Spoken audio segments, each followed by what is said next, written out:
Ok, alors, eh C'est bien, parti. allons-y, c'est parti. Alors, tout d'abord, je tiens à dire que je suis ravi et très honoré de participer à cet événement-là. C'est la première fois pour moi. Donc, voilà, merci aux organisateurs de me donner la parole. Alors, je ne sais pas si vous avez bien fait, mais en tout cas, maintenant, j'y suis. Donc, j'ai commencé par me présenter. Donc, suite à un master en ingénierie des systèmes et réseaux, moi, j'ai été embauché en tant que développeur. Donc, c'est pas du tout dans la lignée de mes études en 2008. Donc, chez un full player Microsoft. Donc, je ne sais pas si je dis les noms des boîtes ou pas, bon, peu importe. Donc en gros, ça fait 13 ans que je travaille chez des full players ou alors dans des plus gros groupes, c'était dans des BU vraiment spécialisés Microsoft.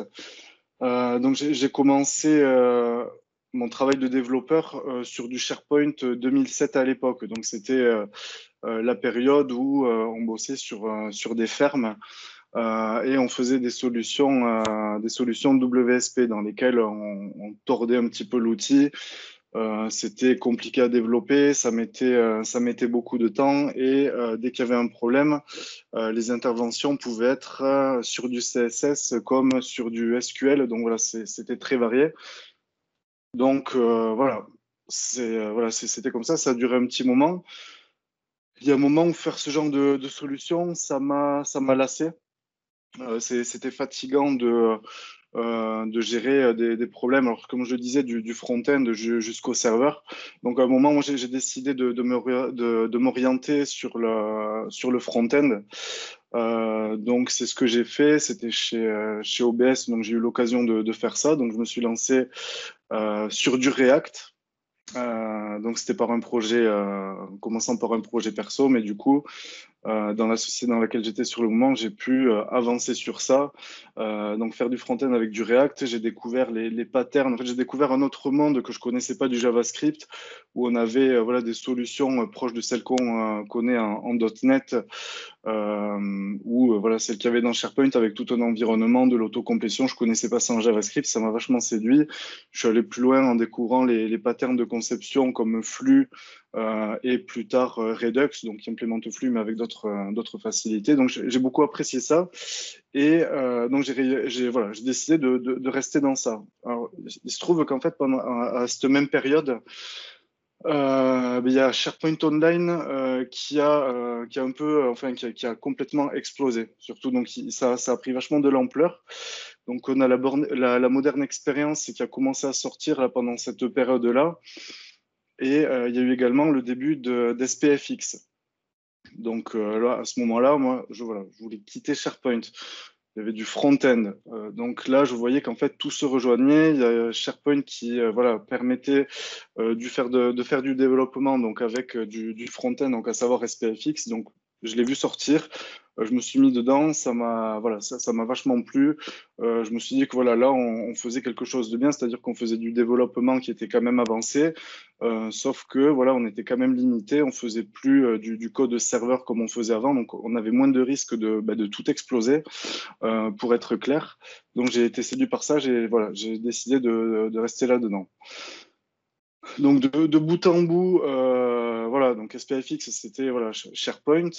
Voilà, à ce moment-là, SharePoint a été inclus dans Office 365 en tant que brique. Donc au lieu d'être voilà, un système indépendant pour générer de l'intranet et de l'extranet, ça a été inclus comme les autres briques dans Office 300, pardon, alors dans Microsoft 365.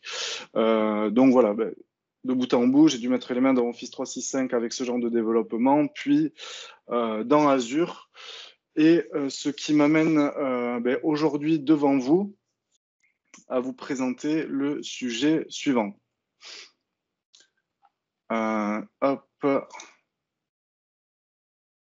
je vais passer à l'autre slide. Donc, le sujet suivant qui va concerner les fonctions Azure liées à PowerShell. Alors, voilà, le vrai sujet, c'est comment augmenter le pouvoir de vos applications M365 avec Azure et PowerShell. Alors, pourquoi ce sujet?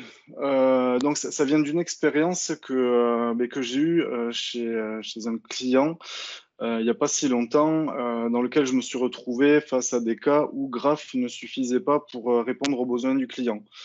Alors, même plus loin que ça, en fait, voilà, on s'est engagé sur une réponse, en fait, à pouvoir faire des choses parce que on s'est dit, ben, si c'est faisable en PowerShell, il n'y a pas de raison qu'on puisse le faire en passant par du .NET avec Graph ou peu importe quoi.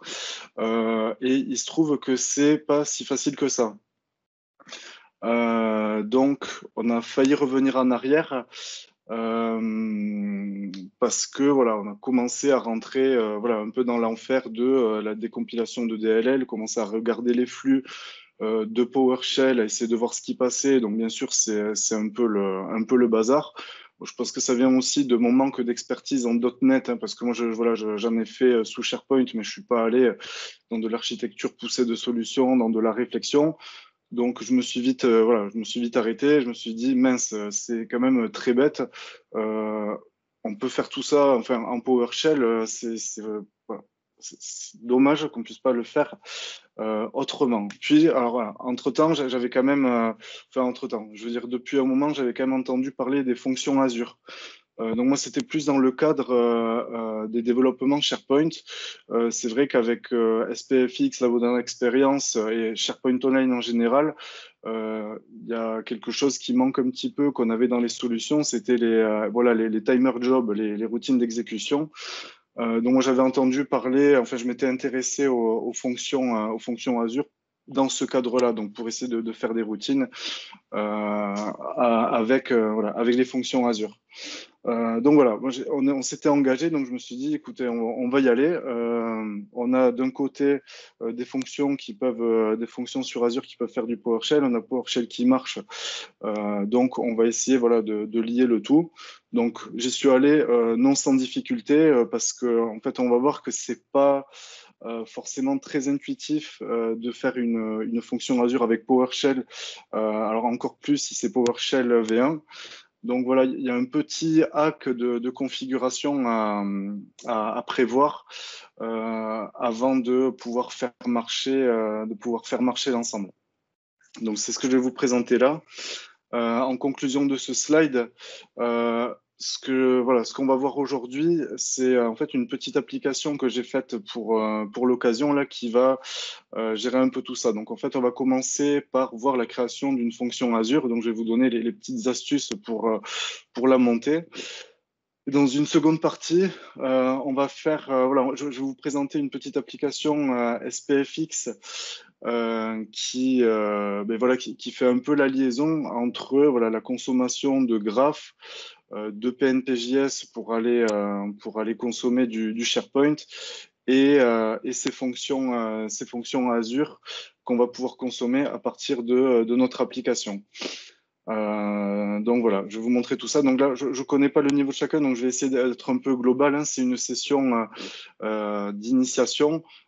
Du coup, je l'ai quand même qualifié d'avancé parce qu'on va voir un petit peu de code, que ce soit en PowerShell. Alors en PowerShell, ça va être un peu basique, mais par contre sur SPFX, voilà, on va rentrer dans du JavaScript. Donc je vais essayer voilà, d'être le plus clair possible et d'essayer de couvrir un peu tous les niveaux qu'on peut avoir. Concentration sur le slide. Hop, voilà, vous avez dû voir un petit bonhomme passer. C'est un peu le running gag de la session. Donc, voilà le détail de l'agenda. Alors, je vais commencer par présenter les fonctions Azure, voilà, mais un peu à haut niveau. Je ne vais pas rentrer dans tous les détails, mais je vais vous expliquer un peu pourquoi c'est fait. Ensuite, on va rentrer un petit peu dans le dur, dans Azure. Donc, on va créer et initialiser le container de fonction pour le mettre dans un contexte PowerShell. On verra un petit peu les paramètres de fonction, où ça se situe. Donc, ça, on le fera pendant la création. Je vais vous montrer aussi l'astuce pour importer les modules nécessaires, hein. On est dans du PowerShell V1, on va avoir un contexte, mais il y a des librairies qu'il va falloir embarquer. Donc, vu que j'avais mis un peu de temps à trouver le truc, je vais vous le présenter aussi. Et on enchaînera par la création d'un timer job simple qui va aller chercher des éléments enfin, non, pardon, qui va aller générer des éléments et qui va aller les insérer dans une liste. Ensuite, on va voir la version du trigger HTTP. Et on va ensuite finir en testant nos fonctions avec Postman pour voir comment on les appelle avec enfin, par le protocole HTTP. Voilà.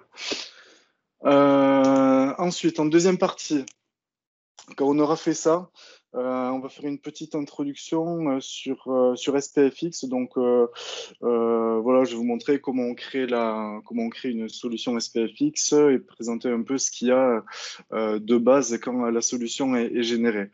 Ensuite, on fera un petit tour sur les librairies utilisées. Donc là, je vais présenter un petit peu, on ira sur les sites de PNP et Fluent.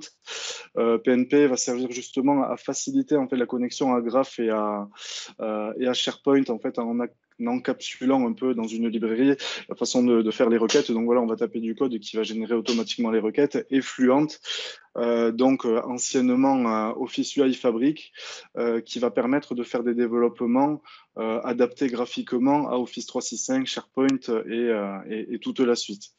Donc voilà comment ça va se passer. On va créer une petite solution. Je vais vous montrer un petit peu le détail. On va voir comment on interagit avec SharePoint, comment on se connecte à Graph. On va voir un peu comment on peut architecturer ça en composant. Vous allez voir que si vous avez eu l'habitude de faire du JavaScript sur les vieilles fermes SharePoint, bon, mais là, on est quand même dans des solutions qui permettent d'être bien organisées. Et on finira par les appels de nos fonctions Azure qu'on a faites, fonctions qui vont donner des fonctionnalités qui ne sont pas présentes dans Graph ou dans PNP.js. Donc, c'est vraiment dans ce cadre-là qu'on va voir comment PowerShell et avec les fonctions Azure peuvent compléter en gros la gamme d'outillage qu'on va avoir sur ces développements. On finira par du déploiement donc sur SharePoint et on va voir qu'en fait la solution qu'on a faite donc avec SPFX pour faire une web part SharePoint va se déployer vraiment très facilement sur Teams et qu'on va pouvoir la consommer de la même façon.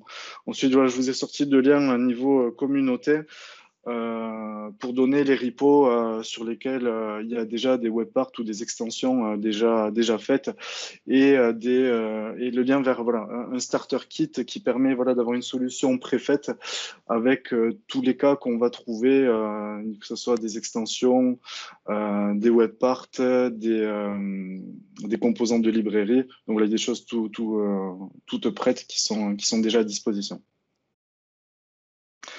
Donc, première partie, les fonctions Azure et PowerShell. Donc, comme je vous disais, le but voilà, de lier ça à des applications M365, ça va être d'enrichir ce qu'on est capable de faire et PNP ne font pas. Moi, le cas que j'ai eu chez un client, en fait, on devait gérer le multifactor authentication sur des utilisateurs. Donc sur Graph, ça n'existait pas, sur PNP.js non plus. Donc la solution, voilà, la seule solution qu'il y avait, c'était de passer par PowerShell. Donc c'est comme ça que j'ai commencé à découvrir un petit peu les possibilités qu'on avait en mêlant les deux. Donc, alors, qu'est-ce qu'une fonction Azure? Alors, c'est la définition de Microsoft, hein. Je ne vais pas toutes les passer parce que ça peut faire un atelier complet, mais en gros, c'est une plateforme de calcul serverless basée sur des événements. Donc, en gros, le truc, c'est que ça va permettre de faire des fonctions assez simples sans déployer une usine complète avec une application, base de données, des couches business et compagnie. Ça va être fait pour faire des actions simples et ciblées. Donc voilà, comme je l'expliquais un peu tout à l'heure, en fait, on va avoir des containers de fonctions qu'on configure dans un contexte. Donc pour nous, ça va être PowerShell V1.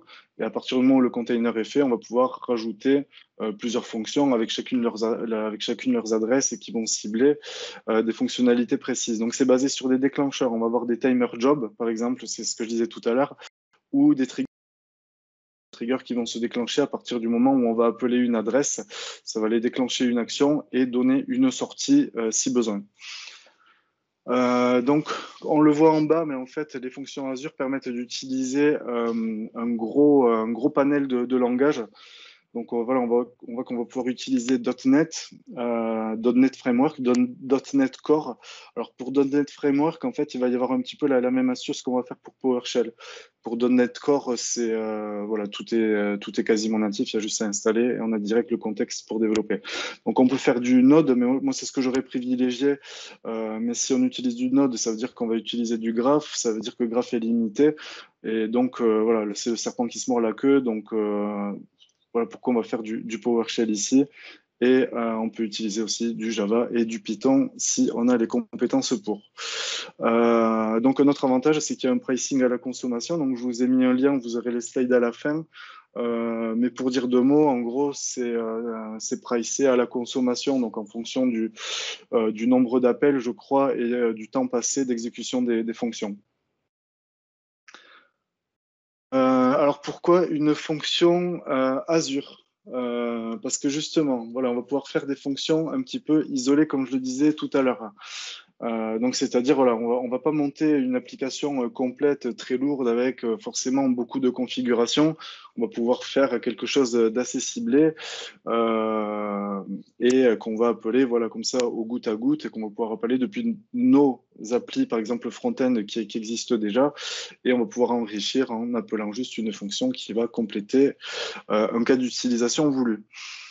Donc, ce qui va être utile pour les fonctions Azure aussi, ce qui sert beaucoup, et je crois qu'il y a beaucoup de monde qui les utilise pour ça, c'est l'ouverture d'une fonctionnalité forte à un utilisateur ou à un groupe d'utilisateurs. Alors par exemple, ben, ce que je disais tout à l'heure, hein, pour gérer le statut de MFA, donc le Multi-Factor Authentication sur un utilisateur, c'est quelque chose qui est assez fort. Et on n'a pas forcément envie d'aller dans Office 365 pour aller gérer tout ça avec des groupes. Donc là, en fait, on peut monter un trigger HTTP, donc une fonction configurée avec un compte de service qu'on va ouvrir, par exemple, que sur une webpack SharePoint qui sera sur un site dans lequel on va pouvoir cibler. Donc voilà, on va pouvoir mettre des gens face à une webpart. On sait qu'il n'y a que un certain groupe de personnes qui va pouvoir accéder à cette webpart. Par contre, voilà, on va leur ouvrir une fonctionnalité qu'ils n'auraient pas pu faire normalement dans Office 365 ou depuis SharePoint. Donc l'autre utilité, pareil, on y revient, hein, mais c'est la possibilité de configurer des routines d'exécution de code, donc l'équivalent des timer jobs sur les fermes SharePoint.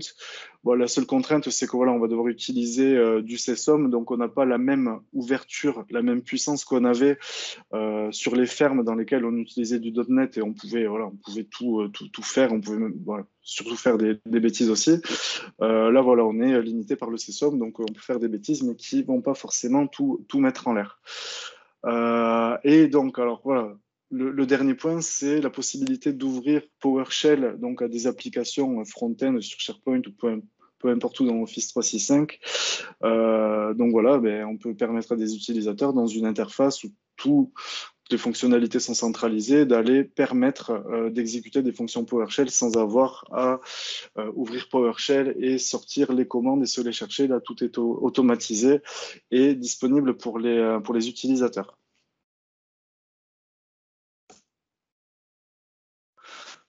Donc voilà, là c'est un peu c'est exactement ce que je disais dans le slide précédent, mais c'est avec un petit schéma en plus. Donc voilà, on voit, hein, on a la première couche en fait, Azure Function PowerShell, qui va permettre de configurer un concours de service pour aller ouvrir certaines fonctions dans Azure, dans SharePoint, dans Azure Active Directory. Et voilà, on a la petite horloge qui décrit le timer job dans lequel on va pouvoir définir des intervalles d'exécution qui vont aller faire des actions dans une des briques Office 365. Voilà, je ne sais pas si vous avez vu la petite animation, je vais la remettre, comme ça. Voilà, c'est Postman qui essaie d'appeler Azure et qui se prend un mur, mais nous, on va essayer d'éviter ça. Alors, pourquoi avec PowerShell V1? C'est parce que les librairies qu'on va utiliser là, les librairies qui sont très utilisées, donc à savoir Azure AD, PowerShell Online. Alors PowerShell Online, j'y reviens après. Mais la plupart des librairies en fait qui fonctionnent, qui sont très utilisées, ne sont pas encore réécrites en PowerShell Core. Donc PowerShell Core. Alors là, je mets PowerShell V1. En fait, PowerShell V1, ça va être voilà l'exécution du runtime. Mais en fait, si on se cale sur les vraies versions, PowerShell Core, je crois que c'est à partir de la version 5. Donc voilà, moi quand j'avais commencé à faire mon petit dev là, j'ai essayé d'utiliser les librairies, de les importer, ça marchait pas avec PowerShell Core, donc j'ai dû revenir sur la version 1. J'ai galéré à trouver l'astuce, c'est pour ça que je vous la présente aujourd'hui. Donc voilà, c'est pour ça que là, aujourd'hui, on va voir PowerShell V1. À partir du moment où elles vont être portées sur PowerShell Core, ça sera une modification de la configuration à faire, mais les commandes qu'on va utiliser, normalement, seront réutilisables sur la version Core. Donc, en gros, ça ne changera pas forcément fondamentalement les fonctions si vous les faites en V1. Donc voilà, l'avantage aussi, donc là c'est PowerShell Global, hein, c'est qu'il y a une gamme de services quand même qui est complète et connue. En gros, tout le monde connaît PowerShell, quoi. Même les exploitants chez qui vous allez déployer vos fonctions, ils vont voir le PowerShell, ils vont être rassurés, ils peuvent même vous aider à faire des commandes, parce qu'en général, eux, c'est leur métier, donc ils ont pas mal de skills à ce niveau-là. Et donc voilà, il y a une grosse communauté autour, donc c'est facile de trouver du code pour les injecter dans nos fonctions. L'avantage aussi, c'est que c'est facile à tester. Il n'y a pas besoin forcément de gros environnements, donc il suffit d'avoir PowerShell installé sur son poste. Voilà, on a quand même aussi le PowerShell IDE là, qui permet de faire du test. Donc, il n'y a pas vraiment besoin d'installer de gros environnements pour le tester. Et alors le gros avantage, et moi pourquoi je suis rentré là-dedans, c'est qu'il y a quand même beaucoup de fonctions qui vont être indisponibles dans Graph ou dans l'API SharePoint. Donc, j'ai pas de liste exhaustive parce que c'est un peu compliqué de faire le diff. Mais moi, de celles que j'ai vues, ça va être par exemple la réécriture d'URL SharePoint. Voilà, en PowerShell, on va pouvoir le faire dans Graph. Alors, jusqu'à présent, j'ai pas trouvé la manière de le faire. Il y a la gestion du multifactor authentication sur les utilisateurs. Pareil, dans Graph, j'ai pas trouvé comment le faire. Dans PowerShell, ça se fait en une ligne de commande. Il va y avoir la déconnexion des utilisateurs aussi. C'est une fonction qu'on retrouve dans Office 365. Si jamais on a un utilisateur corrompu, en fait, on a la possibilité de casser son token et de le déconnecter. Donc voilà, pareil avec Graph, j'ai pas pu le faire avec PowerShell, oui.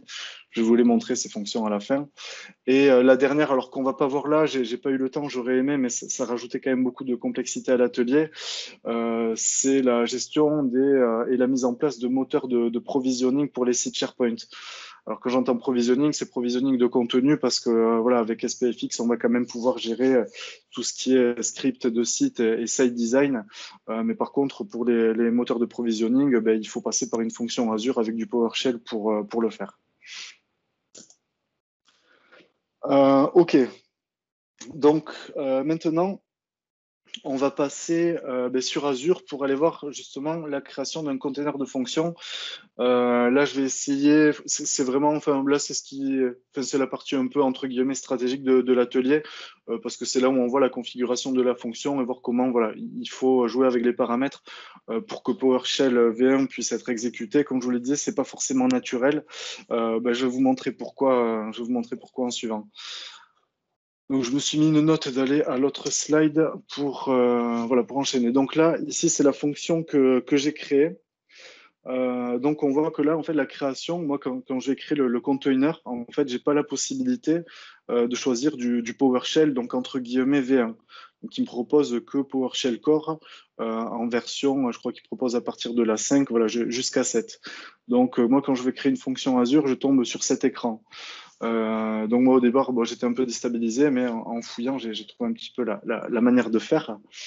Donc là, ici, ben moi, je vais quitter et on va aller sur Azure directement.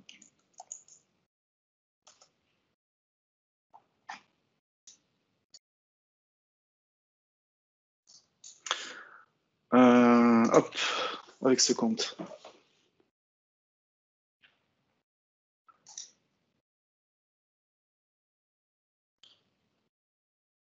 Donc nous voilà ici avec le container une fois qu'il est créé. La première chose à faire. Donc, en fait, ce qu'on va faire, c'est qu'on va voir un petit peu les écrans qu'il faut aller voir au départ pour configurer. Après, on verra un petit peu justement les paramètres. Et ce qu'on va faire pour commencer, c'est qu'on va se créer un trigger ensemble, ce qui va permettre de faire le tour un petit peu de tout ce dont on a besoin pour aller faire notre première fonction Azure. Donc la première étape, quand on a créé notre container, hop, donc celui qu'on a créé ici, hein. Donc on tombe là-dessus. Donc là ça tombe bien en fait parce qu'on voit directement la configuration donc dans les paramètres de la fonction. Donc ce qui va nous intéresser ici, c'est le runtime. Donc, en fait, je ne peux pas mettre tout en clair parce qu'il y a un mot de passe en clair et Laurent Fauré sait très bien que je ne peux pas le montrer. Donc, le premier paramètre à changer ici, voilà, ça va être ce paramètre-là, le fonction extension version. Alors de base, il est à 2 ou 3, je ne sais plus, pour que PowerShell V1 puisse être exécuté, il faut changer la valeur à 1. Donc vous verrez dans les slides, j'ai mis le détail, hein, donc vous aurez les infos, il y a pas, tout est listé. Donc voilà, la première étape à faire.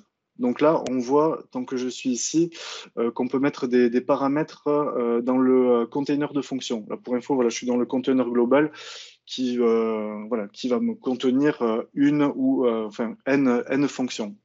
Donc voilà, moi ici, les seuls que j'ai rajoutés, c'est ceux-là, le service compte, le service compte password et une adresse de mon tenante route SharePoint. Donc, une fois qu'ils sont configurés ici, je vais pouvoir accéder dans toutes mes fonctions à ces paramètres-là et on verra plus tard comment. Ensuite, voilà, alors il y a un autre paramétrage à faire ici. Donc c'est celui-là. Donc là, le PowerShell Core, on ne peut pas la changer, mais avec la configuration qu'on a faite avant, PowerShell V1 pourra être exécuté. Donc on a une version de HTTP à mettre à 1.1. Je ne sais pas si elle est par défaut, mais dans tous les cas, il faut le faire. Et il y a le paramètre de plateforme à changer aussi pour mettre en 64 bits. Donc ça, c'est voilà, la deuxième étape.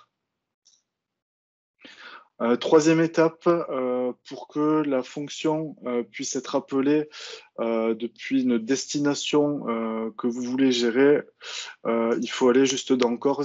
C'est la dernière étape de configuration un petit peu globale. Donc vous voyez ici, j'ai ajouté mon tenante, sans quoi, depuis mon tenante depuis ma webpart SPFX, ça marchait pas. Mes appels marchaient depuis Postman, mais pas depuis SPFX. Donc voilà. Faut le savoir, il va falloir régler ici l'adresse de provenance des appels.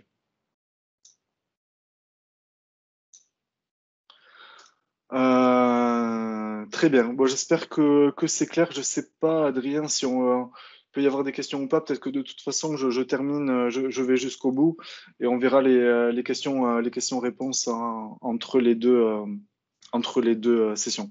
Il n'y a pas de problème, je pourrais te sortir les questions. Pour l'instant, il n'y en a pas, donc continue à avancer, n'hésite pas. Ok, ça marche, merci. Ok. Donc voilà, alors l'étape qu'on va faire ici, c'est justement la création de la fonction. Donc on va voir qu'en fait, on va voir à quel point c'est pas naturel d'aller créer une fonction en PowerShell. Donc il faut aller dans les fonctions ici. Donc on va voir que j'en ai quelques-unes. Donc c'est là, c'est celle que j'ai faite hier pour la démo. Je pense que je vais faire l'équivalent de celle-là. Donc quand on ajoute une fonction, on va se retrouver avec des templates de fonctions déjà présents. Donc voilà, on voit que j'ai du trigger HTTP, du F# que je vois depuis des années, mais que je sais même pas, je sais toujours pas à quoi ça correspond. Pour faire des triggers JavaScript, on voit qu'il y a du coding. Donc je connais pas la liste, je sais pas ce qu'elles font exactement. Moi, j'aimerais en créer une en PowerShell. Donc j'en trouve pas. Pourtant, j'ai créé mon container. Excusez-moi, sur une voilà, à la base c'était une plateforme en PowerShell Core, donc voilà, elles sont pas trouvées. Donc ce qu'on va faire, c'est on va créer un trigger HTTP en C#. Donc je vais donner un nom à ma fonction, hop, trigger bootcamp, niveau d'autorisation, fonction, ça suffira.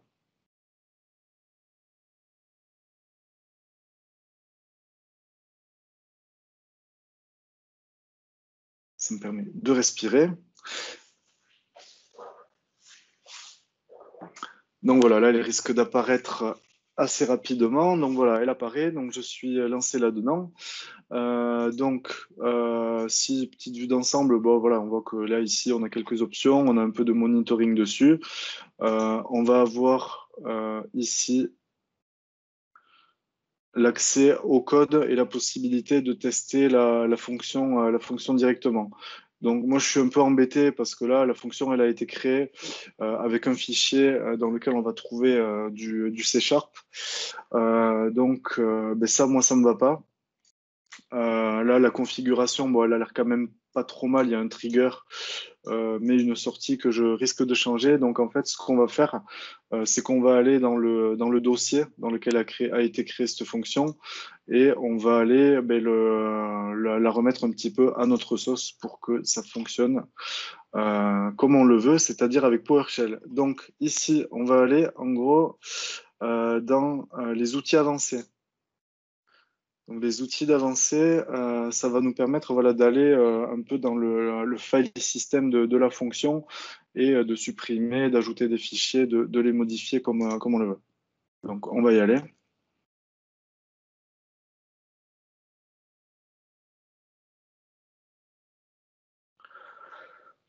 Donc voilà, j'arrive dans cet environnement je vais avoir la possibilité d'aller alors cliquer voilà, sur soit PowerShell, soit ligne de commande, ça revient au même, mais vous allez voir, c'est juste en fait pour afficher le file system de mon container de fonction et du coup je vais pouvoir aller voir dans site www.root où sont mes fonctions PowerShell.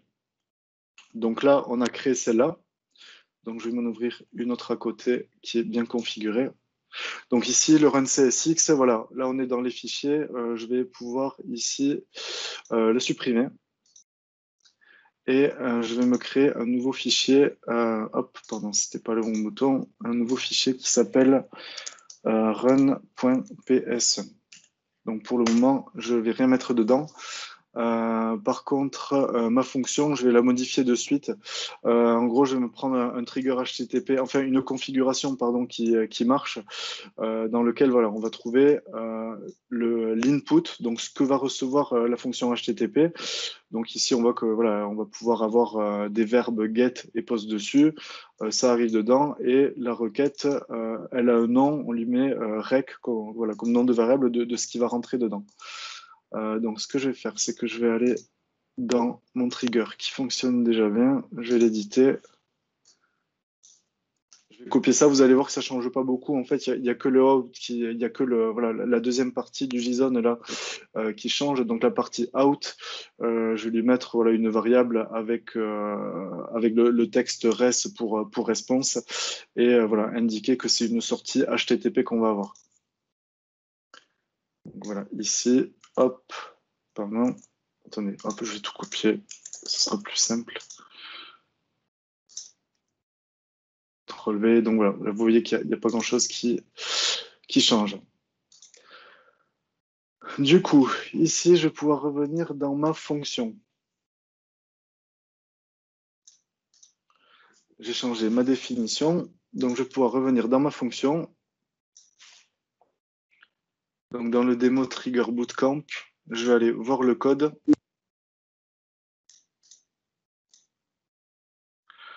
Donc voilà, j'ai fait un fichier vide, on voit qu'il n'y a rien du tout. Si je vais sous ma fonction ici, je vois bien que j'ai mon res. Donc ma sortie de fonction.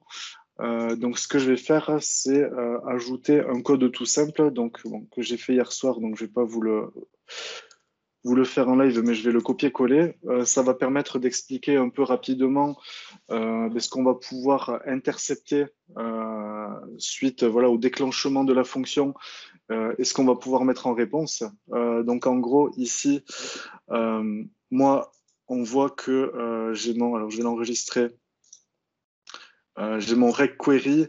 Donc en gros, ça, c'est le suffix des paramètres que je vais recevoir. Et nickname, ça va être le paramètre que je vais mettre dans l'URL de ma fonction Azure. Donc on va préciser après, vous inquiétez pas. Et dans response, c'est ce que je vais avoir en sortie. Donc en gros, ici, cette ligne de code, ce qu'elle fait, c'est qu'elle va juste récupérer le paramètre que je mets en entrée de ma fonction, à savoir le nickname, et en fait, en sortie, elle va me donner hello plus la variable que j'aurais envoyée dans ma fonction. Donc voilà, c'est un truc basique très simple, mais qui permet de voir comment on intercepte les paramètres d'URL, donc ici avec le requery, et comment on va ressortir des infos en sortie de requête. Donc là, je vais taper sur test exécution. Je vais mettre un get. Je vais ajouter un paramètre, donc la clé de mon paramètre, pardon, c'est nickname. J'ai un peu trop l'habitude de marquer nickel. Et je vais lui mettre en valeur Gilles. Et donc, je vais faire l'exécution. Et donc voilà, on voit que la fonction a été complétée et que en réponse, j'ai mon hello Gilles. Donc, ce qu'on va avoir la possibilité de faire, maintenant qu'elle est configurée, c'est qu'on va pouvoir obtenir l'URL de la fonction. Donc, je vais me la copier ici. Et on va voir dans Postman, je vais me rajouter une requête, pardon, new request que je vais appeler test démo bootcamp. Alors ça, je ne l'avais pas prévu, mais du coup, je suis un peu enroulé. On va voir si ça marche. Donc moi, je vais faire un get. Je mets le nom de la fonction. En paramètre, je vais lui rajouter. En fait, on voit que là, voilà, il y a déjà le code qui est en paramètre. Donc je vais en rajouter un autre en mettant un end nickname égale Gilles. Et on va tester l'envoi. Et on voit que dans ma réponse, voilà, j'ai le hello Gilles. Donc j'ai fait ma fonction HTTP. Je l'ai testé. Hop, non mince, que je spoile pas.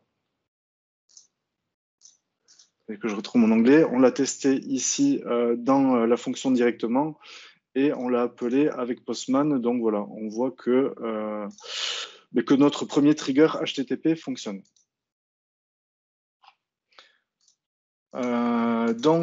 OK. Alors ensuite, là, voilà, on a fait notre premier trigger HTTP, donc c'est très bien, on a exécuté du PowerShell.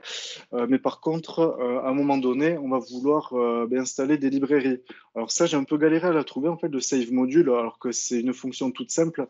Du coup, je vous la mets comme ça. En fait, ça se passe en deux étapes. Dans un premier temps, en fait, ce qu'on va faire, c'est qu'on va télécharger la librairie.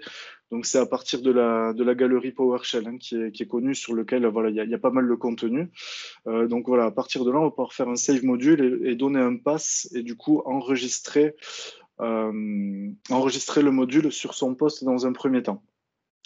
Donc une fois que c'est fait, hop, repo, attendez, excusez-moi, je vais vous montrer ici le dossier.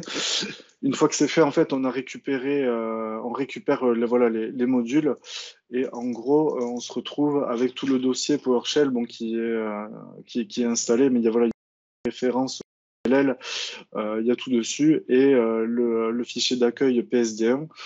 Donc en gros, tout ça, on va pouvoir le récupérer et l'injecter directement dans Kudu. Donc ici, en gros, ce que j'ai fait, voilà, bon, là, je peux le faire parce qu'en fait, j'ai déjà tout mis, mais j'ai possibilité de glisser-déposer ici mes modules et ensuite d'y avoir accès dans mes fonctions.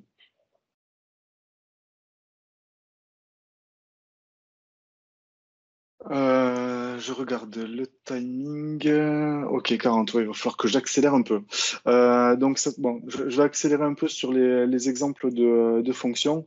Donc voilà, ça, on l'a vu, c'est très bien. Du coup, alors voilà, je vais détailler un petit peu celle que j'ai faite déjà. Donc, en fait, on va commencer par le trigger, ce qui va nous permettre de voir justement comment on va aller chercher les modules, comment on va utiliser les paramètres qu'on a mis dans notre container de fonction. Donc voilà, j'ai fait un petit slide, après on le regardera. On le regardera directement, mais celui-là, ça me permet de bien expliquer. Voilà. Là, ici, on voit qu'on a une référence au module voilà, qu'on a injecté, donc on a fait semblant d'injecter. Donc, ça va me permettre d'utiliser la bibliothèque. Le module, pardon. Donc ici, en gros, on a une connexion simple qui va nous permettre de récupérer les credentials pour se connecter avec PNP Online. Donc en gros, moi ici, je vais récupérer les variables que j'ai configurées, donc le service count et le service password. Alors, je suis désolé, niveau sécurité, on n'y est pas du tout parce que là, j'ai le mot de passe en clair. Mais dans la fonction Azure, en fait, on va pouvoir, voilà, il y a une partie certificat dans lequel on va pouvoir gérer un certificat, crypter des mots de passe avec pour ensuite les décrypter et les récupérer. Bon, c'est ce que j'avais fait chez mon client là, mais si ça vous intéresse plus tard, je vous montrerai du code qui permet de faire ça. Bref, là voilà, on va pouvoir gérer les credentials, faire la connexion à PNP Online, donc là sur le site qu'on a. Et pour info, en fait, cette fonction, ce qu'elle fait, c'est qu'elle va récupérer une liste que j'ai créée auparavant, loto, et simuler un tirage de loto. Donc en gros, voilà, je fais le get date pour avoir la date du jour. Je prends 3 numéros random et avec la fonction PNP qui est dans le module que j'ai référencé, je vais ajouter un item en donnant voilà, le titre plus la date du jour. Et chaque numéro, voilà, les numéros 1, numéro 2, numéro 3, ça correspond à des champs que j'ai dans ma liste. Donc voilà, j'ai fait cette fonction pour être déclenché pardon, tous les jours, aller faire des tirages de loto et les injecter dans ma liste SharePoint.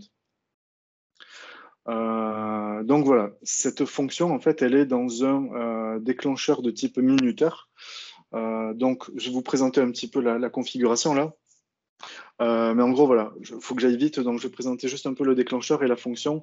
C'est la fonction qu'on vient voilà, qu'on vient de voir.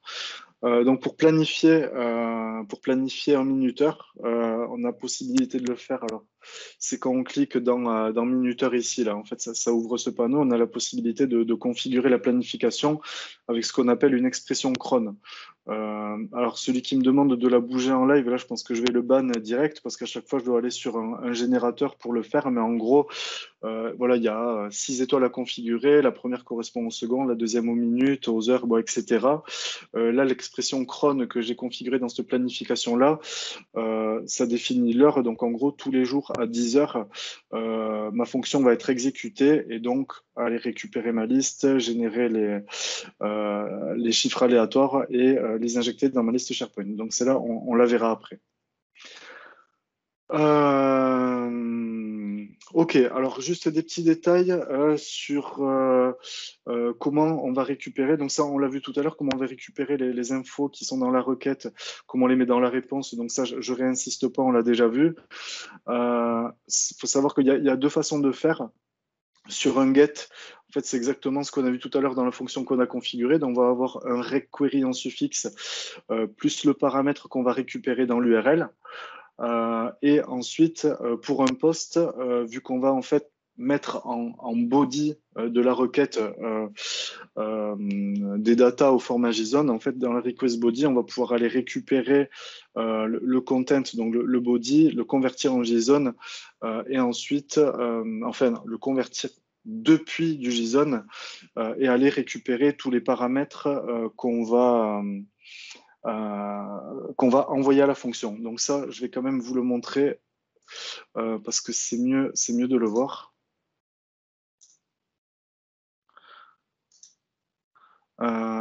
ça va être dans celle-là, mon change MFA statut. Alors oui, alors attendez, excusez-moi, pour info, là moi j'ai 4 fonctions utiles. Donc il y a la synchro list, c'est celle qu'on a vue dans les slides.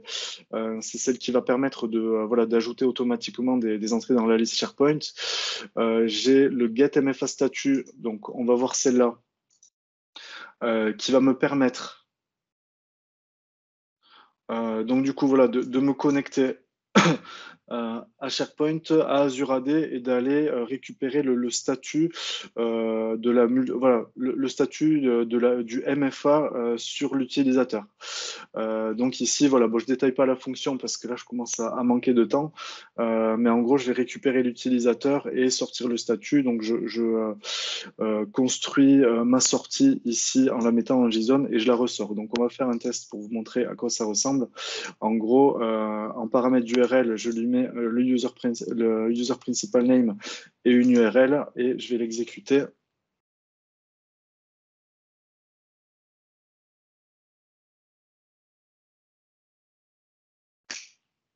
Il doit y avoir un petit réveil.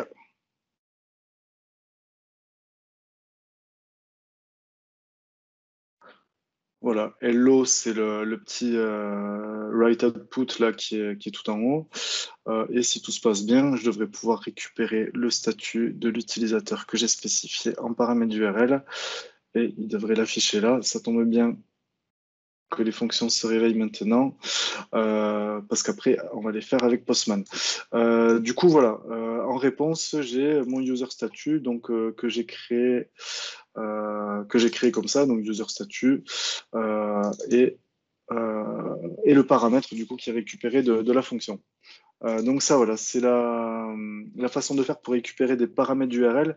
Maintenant, quand on va être dans le cadre d'un post, donc c'est certain qu'on va envoyer des datas dans ce qu'on appelle le body de la requête.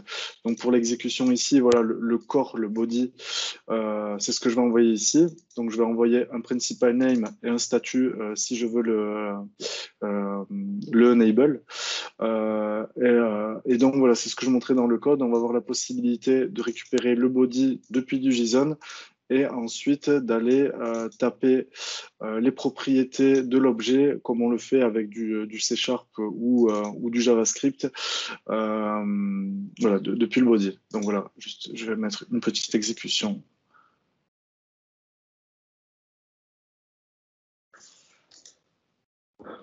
Pour voir que ça fonctionne après exactement pareil.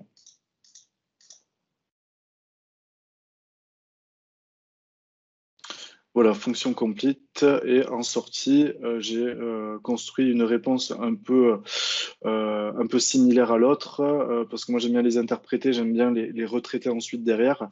Donc je m'envoie une réponse avec le user principal name et le nouveau statut.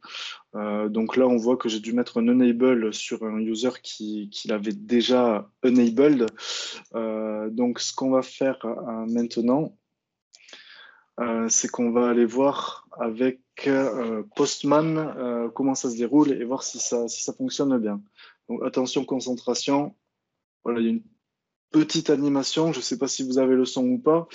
Mais juste pour information, j'ai mis sûrement à peu près autant de temps à faire ce slide qu'à faire tout le reste des slides.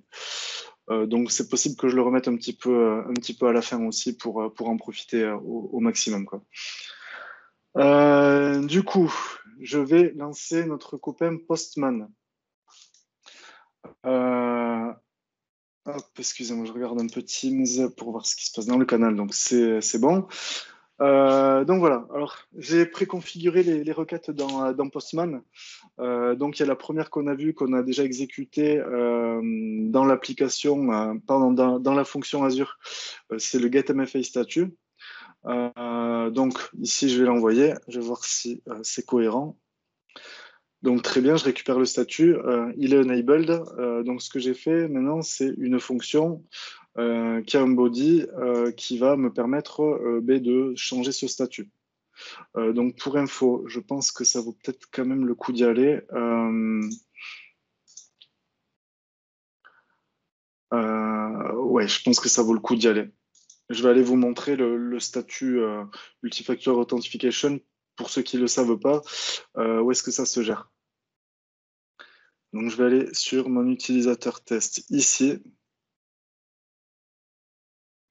En gros, je peux le gérer, voilà, soit en passant par là, soit dans Azure Active Directory.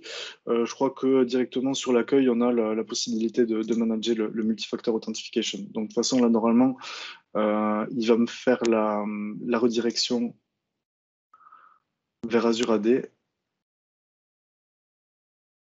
Ouais. Donc voilà, ça se gère ici. Donc ici, on voit que j'ai mon utilisateur qui a le multifactor authentication activé.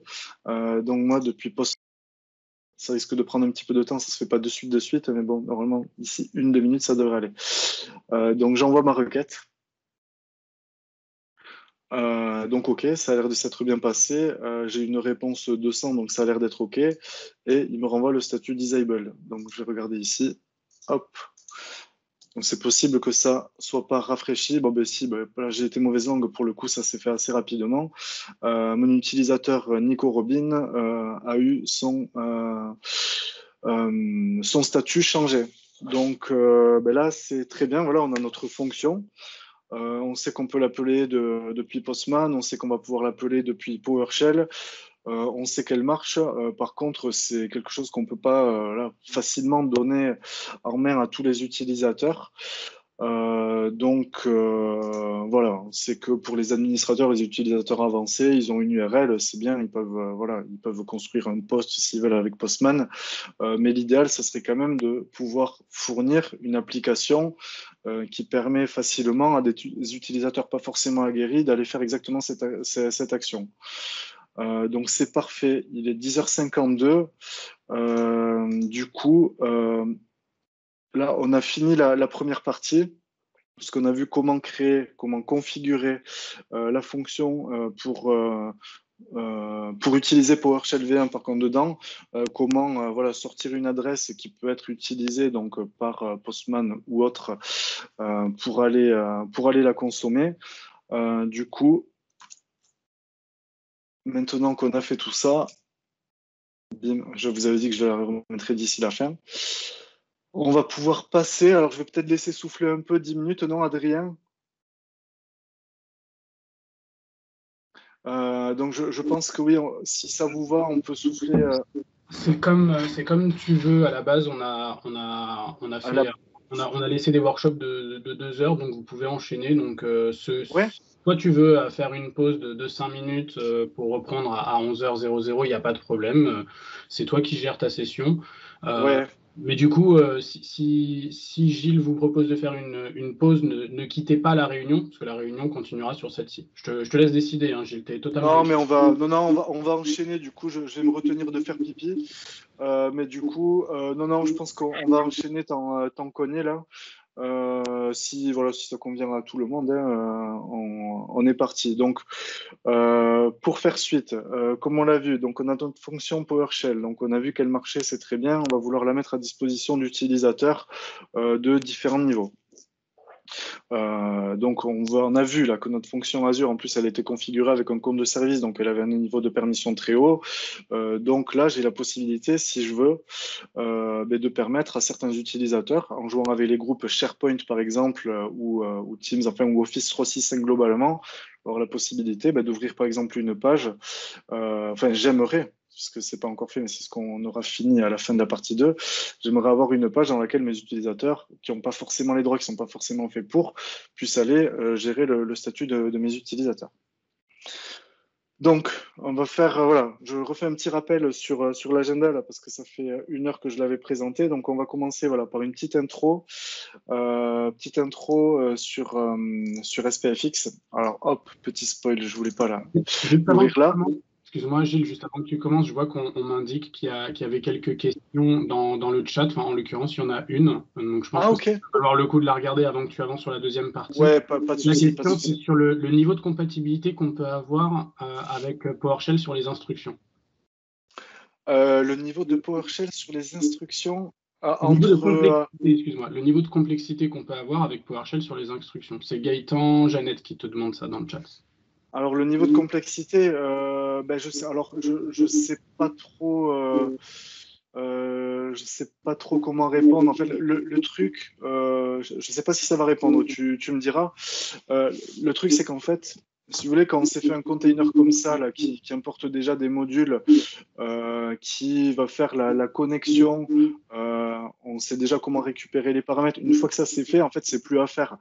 Les fonctions qu'on va avoir à changer, en fait, c'est juste ces lignes-là, les lignes qui vont faire l'exécution. Donc, une fois que c'est fait, voilà, le template, vous la copiez-collez en créant une nouvelle fonction. Et finalement, vous voyez ici, la fonction un peu clé, c'est le setMSOL user pour aller changer le statut. Si je vais sur ma question, sur ma fonction pardon, de get, on va voir que le code il est quasiment pareil. J'ai en gros mon template de fonction que je peux me copier-coller partout et on va voir que ici la fonction un peu clé c'est celle-là. En gros, une fois que ça c'est fait, vous avez votre template. Ensuite, vous avez juste en local à vous amuser à tenter voilà, de faire la fonction PowerShell comme on le fait tout le temps. Hein. Et ensuite, finalement, à venir l'injecter ici. Et, et voilà quoi. Est-ce que ça Ok. répond? Je pense que ça répond. Si la personne repose une question, je te la partagerai après. Yes. Je te laisse reprendre. Ça Ça répond, marche. très clair. À C'est toi. bon? Ouais, Ouais. super, merci.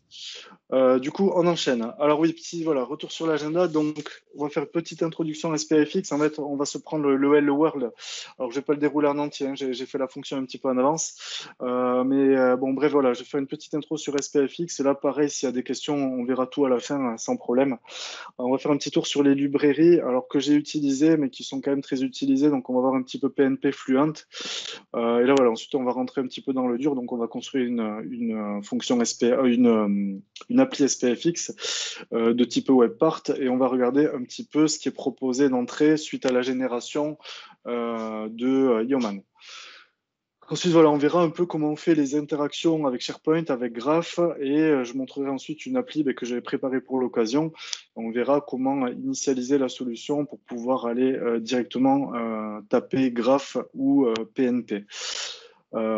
Et bien sûr les fonctions Azure, mais finalement dans ce cadre-là, les fonctions Azure à appeler, ça va être vraiment très simple, c'est du JavaScript très standard.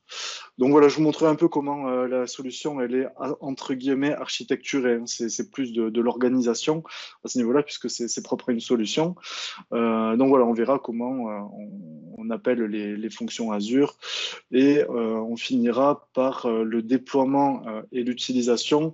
Donc déploiement qu'on va tester qu'on va voir pardon sur SharePoint et sur Teams. Donc voilà, le but à la fin, c'est que je vous montre la webpart déployée sur SharePoint et sur Teams. Donc il y a un peu de boulot. Donc voilà, alors introduction SPFX. Alors là voilà, la définition, bon, elle est propre à moi. Hein. C'est suite à mon retour d'expérience. Mais le SPFX, donc le SharePoint Framework, donc c'est à la base, voilà, c'était vraiment un outil pour aller faire de la webpart et de l'extension sur SharePoint. Donc ça s'est attendu sur Teams maintenant. Donc, ça va permettre de développer des web parts, ça permet de développer des extensions. Alors, les extensions, c'est assez varié, mais ça permet voilà, d'injecter du header ou du footer dans une page ou d'exécuter du JavaScript après le chargement d'une page. Donc, on va avoir la possibilité de faire ça, on va avoir la possibilité de mettre, alors, c'est pas vraiment l'équivalent des event receivers sur les fermes SharePoint, mais puisqu'il n'y a pas de code serveur qui est exécuté in fine, mais on va quand même pouvoir ajouter des options sur les listes ou sur les bibliothèques, que ce soit au niveau de la liste même ou sur les items de liste. Donc en gros, voilà, SPFX, en fait, on a ce qu'on appelle une build, hein, chose qu'on peut se fabriquer avec Graph, donc c'est-à-dire on embarque tous les outils. Sauf que là, dans notre cadre, voilà, dans SPFX, on a un contexte SharePoint. Et voilà, en gros, SPFX, ça va être Yeoman qui fournit un template qui est déjà tout fait. Enfin, c'est SharePoint qui, par Yeoman, fournit un template. Et donc, vous allez voir sur la création, en fait, on fait un Yeoman Microsoft / SharePoint. On a le template qui est amené. Bon, ça, je le détaillerai plus tard. Pour finir sur ce slide, donc là, ça résume un peu le contexte. Donc, on va avoir du TypeScript de base. On a le contexte Node, donc pour l'installation, le manager de package NPM. On va avoir Gulp en tant qu'ordonnanceur de tâches. Donc, c'est lui qui va lancer, qui va monter notre serveur Herbe et compagnie. Donc, on va avoir la possibilité de faire de l'Angular, mais bon, franchement, c'est pas le plus intuitif non plus. Donc, sur le slide, on voit qu'il y a React. Depuis la création de SPFX, il y a toujours eu React embarqué. Microsoft l'a vachement mis en avant. Et voilà, vu que c'est pardon, c'est pas un langage, c'est une librairie qui est quand même vraiment mondialement très très utilisée. Moi, vous doutez bien avec le parcours que je vous expliquais tout à l'heure que je ne prends pas autre chose que React quand je crée une solution.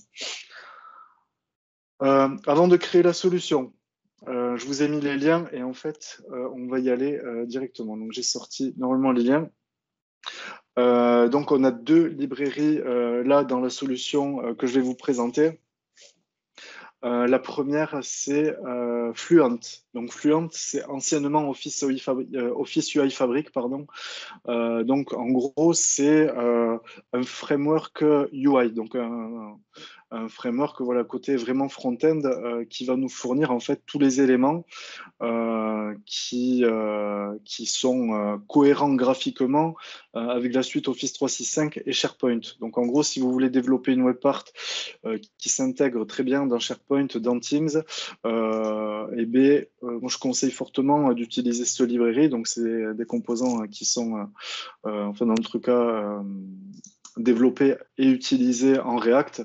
Donc voilà, ce qui est intéressant à voir, voilà, on va retrouver en fait tous les éléments. Alors, voilà. Enfin, j'allais dire HTML, mais c'est pas vraiment ça. Mais vous allez voir tous les composants un peu graphiques qu'on retrouve dans la suite Office. Là, vous allez avoir les dialogues, les modales, les panels et voilà, tout ça avancé. Donc, ça n'empêche pas de mettre une surcharge. Mais de base, si vous utilisez ça, vous aurez une cohérence dans le contexte Office 365. Ensuite, on a PNP.js.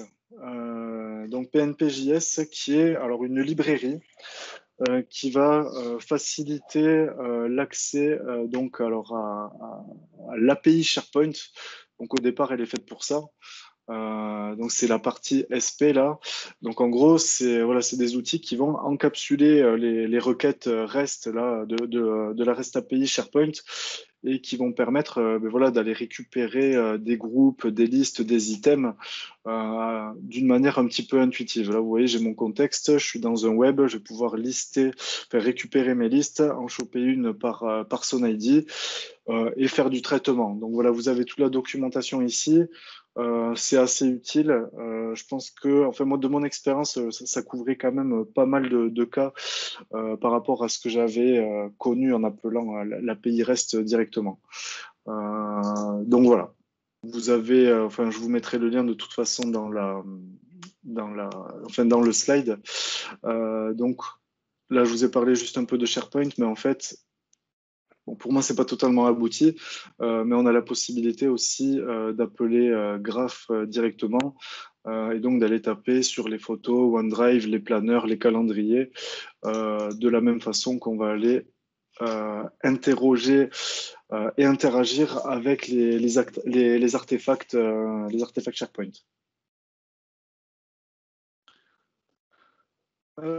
Ok, donc ça c'est fait. Donc, comme je le disais, je ne vais pas recréer une solution from scratch parce qu'on va perdre du temps pour rien. Donc, du coup, je vous ai quand même mis les commandes. Alors, si on tape SPFX sur Google, on tombe directement sur le site de Microsoft qui guide tout.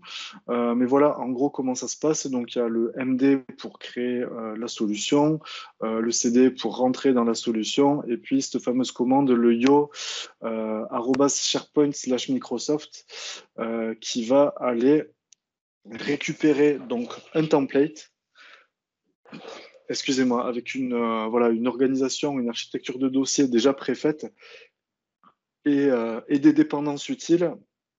Donc, en gros, Yeoman, il va récupérer ce template et lancer l'installation de toutes les dépendances. Donc, ça peut arriver qu'ici, ça foire. Si jamais ça foire, vous abandonnez et vous lancez juste un npm install et du coup, toutes les librairies vont s'installer et vous pourrez agir sur la solution. Donc, démo. Là, OK, on va passer sur VS Code pour voir, suite à ces commandes-là, ce que Yeoman m'a généré.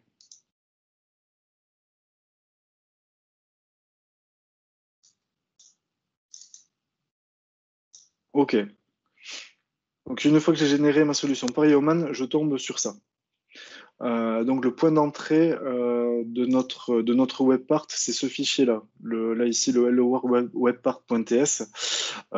C'est ici qu'on va retrouver le point d'entrée, donc mon premier composant qu'on verra après. Ce qui est important de voir ici, c'est cette propriété, là, getPropertyPaneConfiguration, qui va correspondre au paramétrage de la webpart qu'on va faire. Donc, on le verra après, mais en gros, sur chaque webpart, vous l'avez vu en Modern UI que vous allez éditer, vous avez un panel sur la droite qui s'ouvre, sur lequel vous allez pouvoir entrer une configuration. Cette fonction-là, ça représente ça. Donc là, ici, il y a juste une description, mais vous avez la possibilité d'ajouter d'autres fields avec différents types. Vous allez pouvoir ajouter des listes déroulantes, du texte un peu plus avancé, un sélecteur de couleurs, je dis n'importe quoi, mais il y a pas mal, voilà, il y a une gamme d'outils assez, en fait, qui permet de quasiment tout faire. Donc on a ça. Ensuite, on voit ici le Hello World, donc c'est la webpart que j'ai faite. Mon point d'entrée, c'est ça. Donc là, à partir de ce moment-là, voilà, bon, j'allais dire, on sort du contexte JS brut, mais en fait, dans React, on y est toujours. Mais ici, en gros, on instancie le composant React avec les propriétés, donc les propriétés que j'ai configurées ici. Donc en gros, tout ce que je récupère dans mon panneau de configuration, on le passe ici en propriété du composant Hello World. Hop, F12. Ça me permet de rentrer dans mon composant, donc parent de ma solution React. Donc voilà à quoi ça ressemble React. Alors pour ceux qui ne connaissent pas, donc du coup, en fait, l'intérêt, c'est de pouvoir gérer du HTML avec du JavaScript, mais en gardant voilà, quand même une structure HTML qui est lisible par des développeurs web qui sont vraiment centrés sur du HTML ou du CSS. Donc là, voilà, en gros, ici, on voit qu'on a des propriétés qui sont attribuées aux composants et on voit que la description ici, c'est celle que j'ai configurée avant. Donc, c'est important de faire le lien, hein. En gros, ici, moi, j'ai une interface qui va spécifier la description, les propriétés que je définis dans mon panel de configuration. Et j'ai ici ma webpart qui a aussi une interface de propriété qui va exiger que je rentre une description et ici, voilà, un paramètre Toto.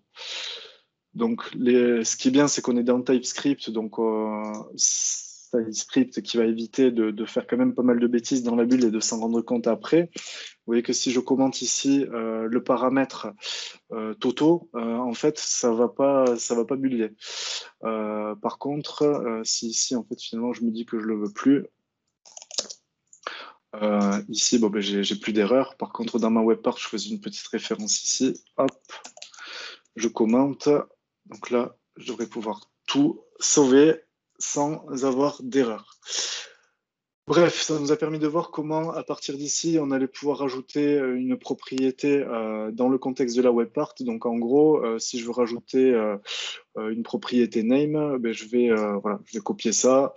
Je vais l'associer à une propriété name que je vais injecter ici et que je vais pouvoir récupérer là. Dernière chose importante ici, c'est que là, on est dans un contexte React, donc alors, dernière chose, c'était au pluriel, pardon.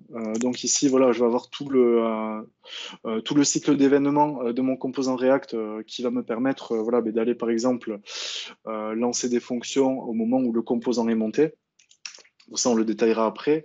Ce qui est important à voir ici aussi, et c'est pour ça que je vais finir après, on lancera un petit peu la solution, c'est que j'ai un fichier CSS ici, dans lequel je vais faire du vrai CSS. Donc là, ça passe, on voit que c'est une extension SCSS, donc on est dans du SAS. Donc en gros, moi je vais faire du CSS comme je sais le faire. Si mon intégrateur graphique veut agir là-dedans, il va pouvoir le faire naturellement sans avoir à taper le CSS React avec un camel case particulier qui est un peu difficile à prendre en main. Il fera son CSS normalement.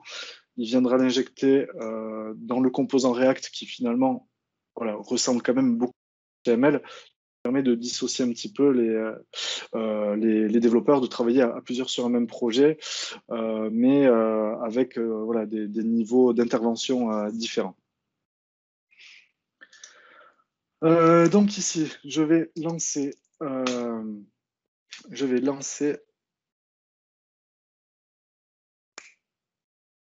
mon application.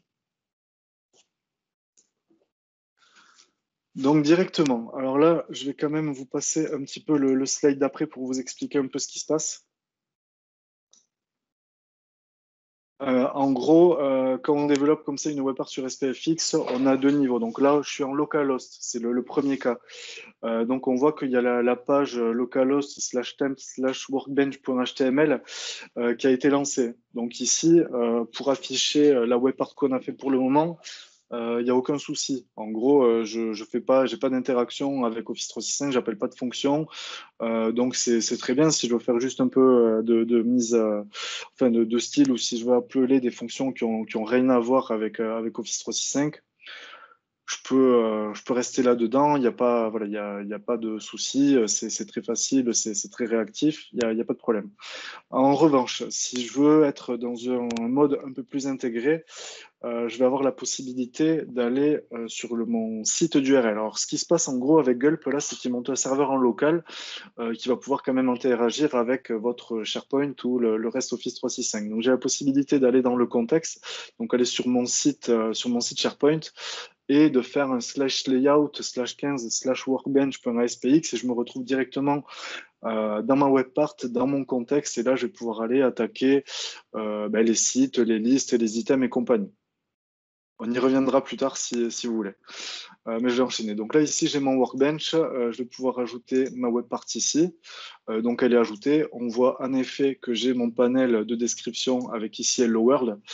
Je vais changer la description. On voit que c'est instantané. Donc, ce sera Hello Bootcamp. Et si je vais juste un peu rejouer avec ma variable Toto, donc là, non, excusez-moi, on est sur l'autre solution. Donc, si je décide ici de remettre ma variable Toto, hop, elle est embarquée ici, normal, elle n'existe pas, donc je vais dans une propriété.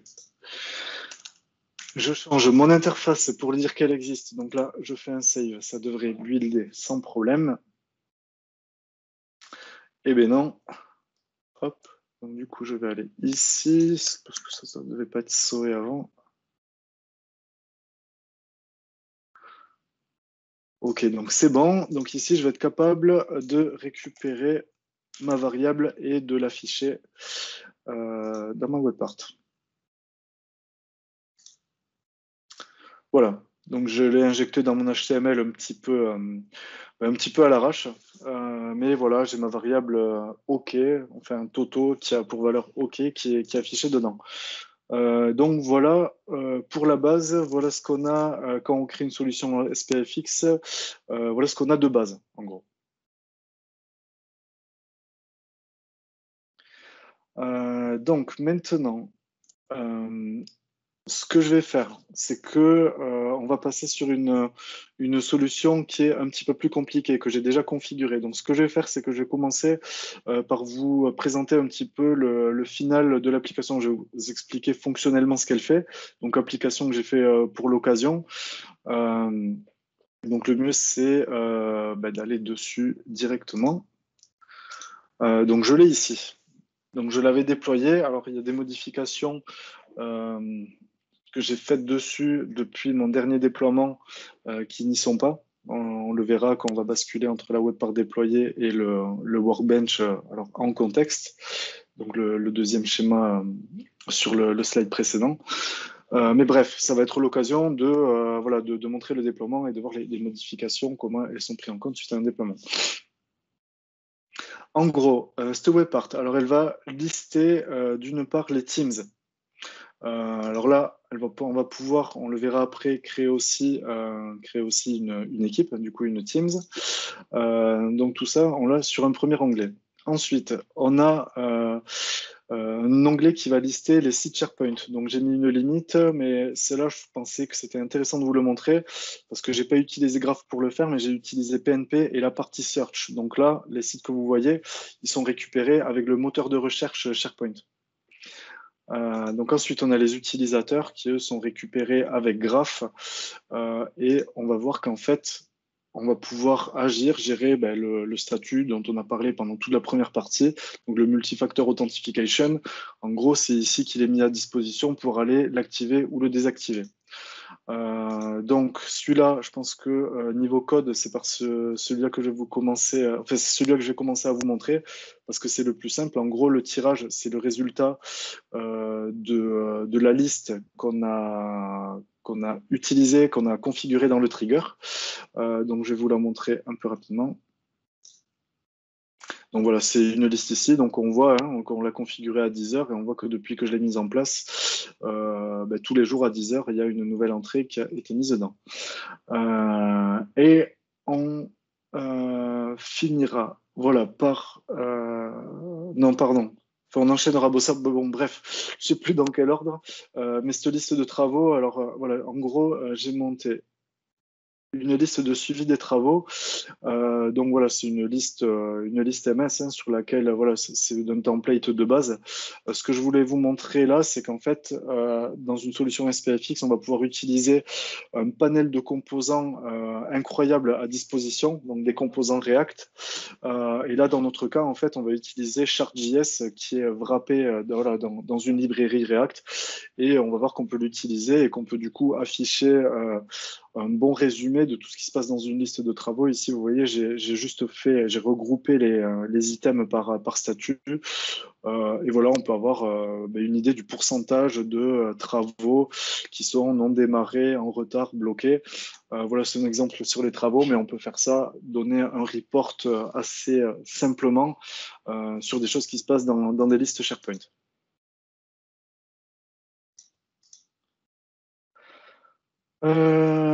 Ok, donc présentation, ça c'est fait. Donc maintenant, on va passer à l'application que j'ai développée pour l'occasion.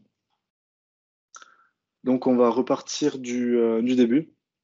Moi ici, ça n'a pas beaucoup changé. Le seul truc que j'ai rajouté, on voit par rapport à la solution que j'ai fait, qu'on a fait from scratch là, il y avait juste la description qui passait. Moi, ce que j'ai fait ici, c'est que je rajoute une propriété ici de type WebPartContext parce que mon contexte donc fourni justement par SPFX. Alors pour info, c'est le contexte qu'on retrouvait aussi dans SharePoint 2013, contexte au sens JavaScript. C'est ce qu'on utilisait pour aller récupérer le nom de l'utilisateur courant, la liste sur laquelle on était. Voilà, par exemple. Bon, là, on a à peu près l'équivalent, mais en mode JavaScript ES6 un petit peu avancé, mais c'est un objet du même type. Donc voilà, moi j'ai rajouté ça parce que le contexte, je vais en avoir besoin pour configurer mon graphe ou mon PNP. Donc on va rentrer sur la home. Voilà, on va rentrer sur la home.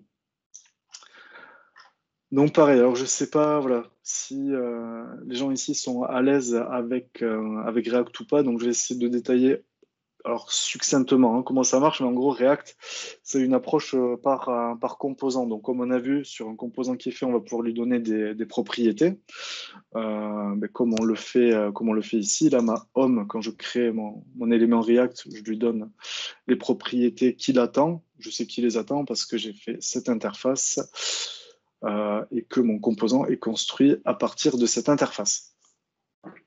Donc voilà, j'ai un composant qui va prendre des propriétés, mais qui peut gérer aussi un état, donc un state. Moi, le state que j'ai défini ici, ben, c'est un ensemble. Donc on va retrouver en fait ce qu'on a vu fonctionnellement. Donc je vais avoir euh, ma liste de sites, pardon, ma liste de team, ma user list. Je vais avoir un objet qui s'appelle team2edit. Ça, on la verra, je pense, en dernier. Mais ça va être mon objet qui va me servir à créer ma nouvelle équipe. Et voilà, ici, ma liste items. Voilà, vous allez voir, on va pouvoir jouer avec tous ces états pour faire vivre un petit peu l'application. Donc voilà, dans mon constructeur, en fait, ce que je fais, c'est que mon state, ben, je mets tout à vide. Donc c'est à vide, c'est ce qui me permet, voilà, quand je lance mon application, même si j'ai pas le résultat de mes requêtes, au moins c'est vide. Quand je fais mes itérations sur ma liste de sites, mes users, mes teams, en gros, ben, s'il n'y a rien, j'itère pas, donc il n'y a pas d'erreur, donc il n'y a juste rien affiché, donc c'est pas grave. Maintenant, voilà, je vous ai parlé de PNP et de graph. Donc, il y a une petite configuration à faire ici.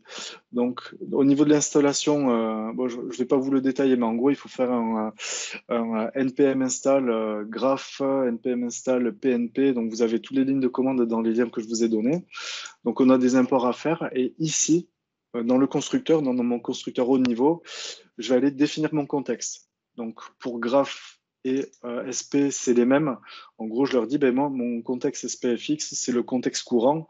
Donc, il va aller récupérer, en lui donnant ça, il va aller récupérer ben, l'adresse du user qui est connecté, le web sur lequel on est, la liste si on est dans une liste et compagnie. Bon, voilà, ça change pas. Et ici, on a vu l'événement tout à l'heure, on a l'événement component mount. Donc ça, c'est un événement qui va se déclencher une fois que le composant est monté. Donc moi, c'est ici que je vais appeler mes fonctions. Donc des fonctions qui vont aller chercher mes sites, chercher mes utilisateurs, mes teams, mes loto items et compagnie. Donc ça, c'est ce qu'on va voir petit à petit. Et je vais commencer par vous présenter la fonction qui va aller chercher, excusez-moi, le tirage de loto. Parce qu'en fait, c'est la plus simple à faire. Après, on va aller crescendo. Donc, si je l'appelais cette auto-items, c'est parce qu'en fait, certes, elle va aller chercher, mais surtout, en fait, elle va aller configurer la liste que j'ai définie dans mon state, là, dans mon état, avec les données que j'ai récupérées. Donc, en fait, c'était ma liste d'items. Donc, alors juste oui, petite précision. Normalement, en fait, ici, un sp.web.list.getByTeTle, ça suffit. Si là, j'ai mis le nom de ma liste en dur, c'est parce que, comme je vous l'ai dit au départ, notre application SPFX, là, on va la déployer aussi sous Graph. Le problème, c'est que dans ne va pas trouver le même contexte. Donc là, je lui donne l'URL de la liste, je sais qu'il va aller me la chercher. Il a quand même tout ce qui est mes logins, mes informations de connexion pour faire le passage avec Graph. Donc en faisant comme ça, je vais pouvoir avoir mes items de liste. Donc voilà, là typiquement on est dans du PNPJS, j'ai instancié mon web avec ma bonne adresse, je récupère les items. Donc là, voilà, on est dans de la promise. Donc, une fois que mon get est fait, j'ai mes items. Je fais un petit console.log et du coup, ce que je fais, c'est que ma réponse, donc mes items, je les attribue à mon état, donc à ma liste d'items. Cette fonction-là, c'est juste un petit tri qui permet de les ordonner donc par date et de les trier par ordre ascendant. Donc, ok, alors c'est très bien tout ça, mais du coup, je vais lancer ma solution.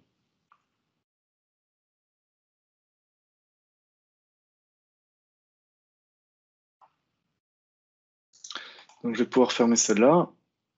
Il faut que j'attende que ce soit bien abouti. Normalement, j'ai un finish reload, donc c'est bon.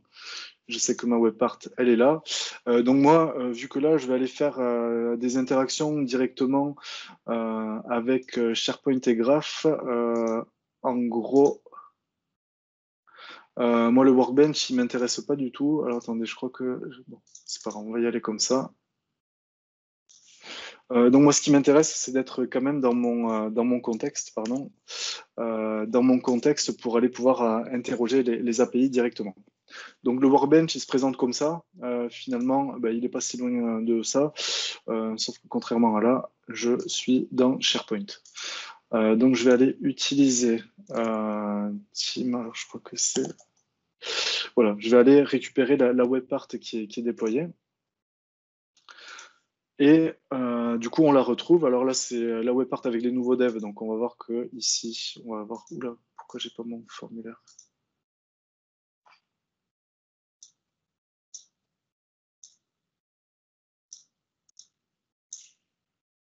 Hop. Bon, bref, je verrai après. On va continuer sur les tirages. Donc, je vais vous montrer juste en gros ce qui revient d'une requête comme ça qui passe par PNP. Donc, celle-là, je vais pouvoir la fermer. Pour pas me tromper, donc ici, voilà, on voit que je mets un console.log ici pour afficher les items. Donc, on va aller ici, juste je vérifie sur quelle ligne j'étais, ligne 147, hop.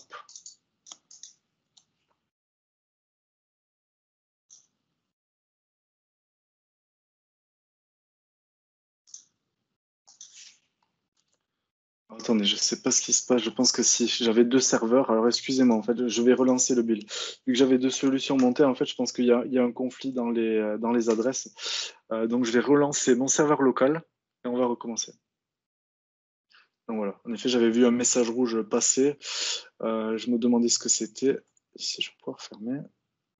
Et là, normalement, ça devrait être mieux.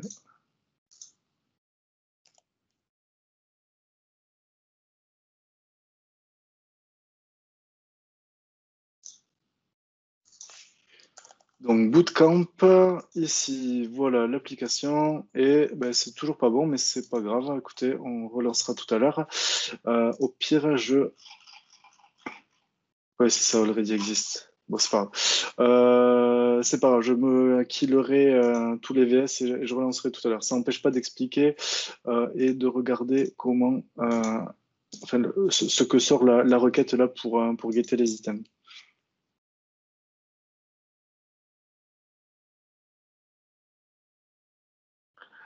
Ok, donc je vais aller voir dans mon console.log, c'était ligne. Alors, je suis désolé, je vais retourner voir 147.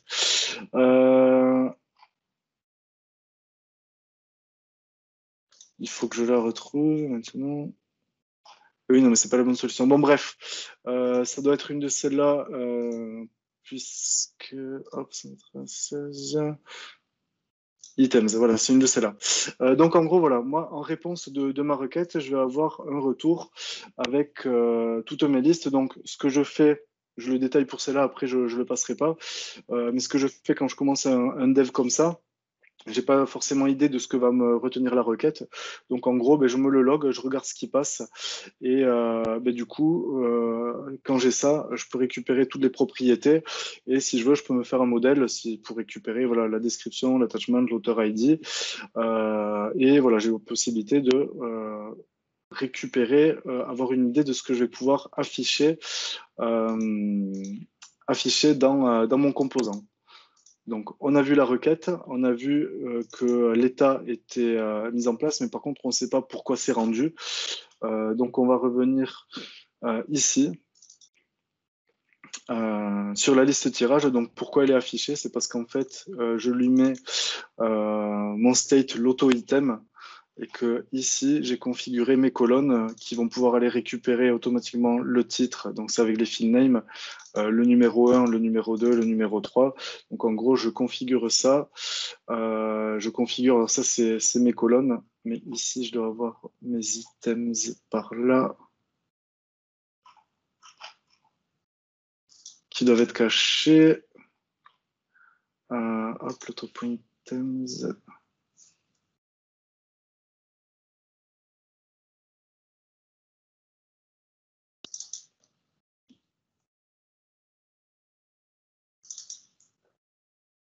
Oh, excusez-moi, je me perds un peu.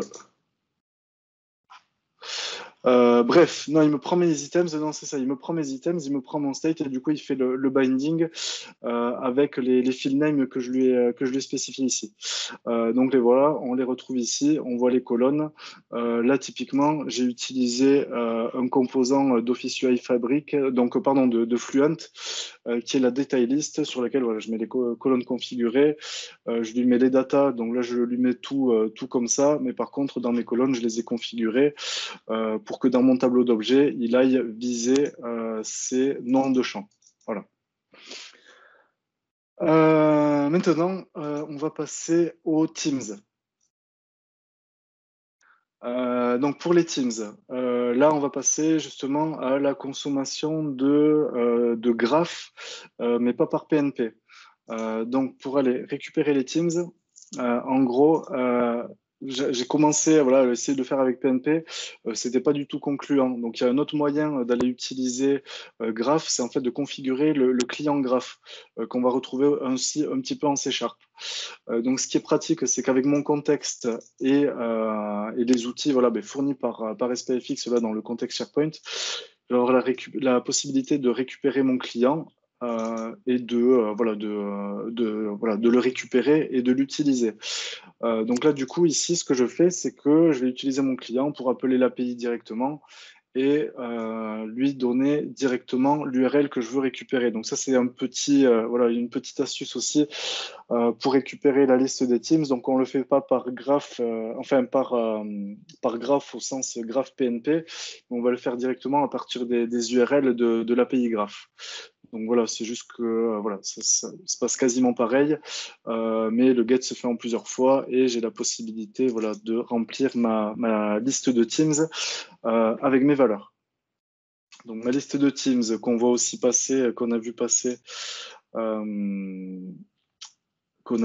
par là.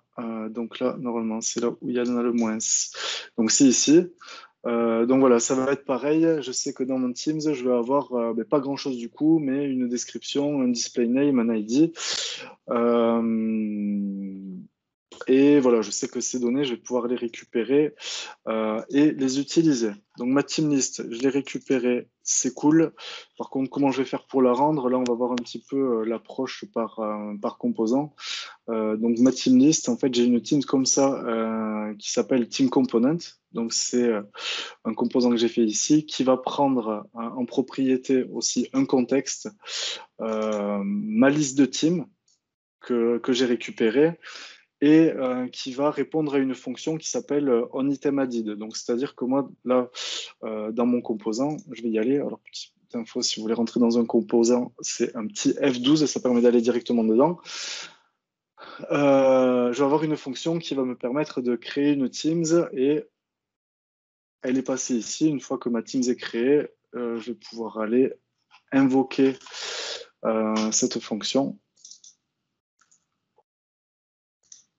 Hop, invoquer cette fonction et en faisant ça, mon élément parent, donc c'est que la fonction onTeamAdded a été déclenchée. Du coup, ce que je fais là, c'est qu'une fois qu'il a été créé, en fait, je récupère toute la liste de Teams pour faire un F5 et que la liste soit rafraîchie, en gros. Donc, OK. Ici, je fais passer ma liste de Teams sur laquelle, du coup, je vais itérer. Et par Teams, je vais afficher une carte donc, que j'ai faite aussi pour l'occasion, dans laquelle je vais pouvoir lui donner ma propriété que j'avais vue précédemment. Hop, pardon. Ici, donc le display name, voilà, c'est comme ça que je construis mon truc. Et ici, c'est tout. Mais si je veux, voilà, si j'avais voulu, j'aurais pu mettre aussi les autres infos qu'on a récupérées, hein, savoir la description, si elle est archivée, si l'état de sa visibilité. Donc voilà, là ici, on peut dans l'objet qu'on a ici, qu'on map, on va pouvoir tout récupérer et tout afficher dans nos composants graphiques. On voit aussi qu'ici, il y a un panel. Donc, c'est le panel qu'on va voir ici, qui marche là, je ne sais pas pourquoi il marche mieux que tout à l'heure. Alors je vais faire un F5, j'espère que ça ne va pas me le recasser. Non, ok. Donc là, ici, voilà, on a mon panel, moi que j'ai développé dans mon composant directement. Donc là, pareil, hein, on utilise tous les outils Office UI Fabric, là, hein, le text field, les text fields, la drop-down, le panel, tout ça, c'est de l'Office UI. Et voilà, on peut se rendre compte que l'interface qu'on a, on n'est pas loin du Office, on n'est pas loin du SharePoint.